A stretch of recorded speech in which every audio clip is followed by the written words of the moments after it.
Another guy that the Browns might look at is a free agent edge rusher, 28 years old, Morgan Fox, currently with the Chargers, or played last year with the Chargers, number 97, and he's a big guy in this video as well.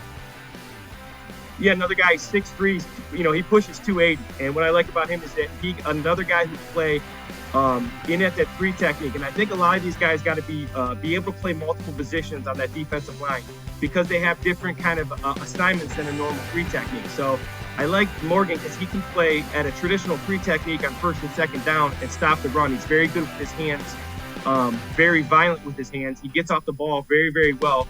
He plays with an attitude, but then he can move out to a wide 3 or even a wide 5 or wide 9 on the other side away from Garrett. So he can play across the defensive line, gives you great flexibility. Again, a guy who you get a lot of bang for your buck with this guy in terms of positions he can play. The other thing about him, he had, again, we're seeing video with him with the Rams.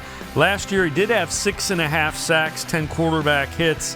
And you can see for a guy that's that big, he moves really well.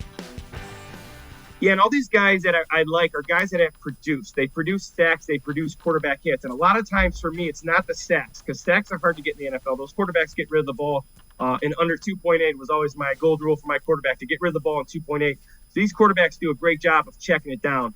You've got to get him off his spot, and you've got to get QB hits. And for me, QB hits are as important, if not more important, than sacks, because you're disrupting timing. All these guys do a really good job at it. They're also all very tall, so they do a good job in the quick game of getting their hands up. They do a good job of anchoring in there when they get moved down inside because of their size. So not only the edge rushers, but they can anchor in there if they get moved down inside. Very flexible guys, guys who can play across the line of scrimmage.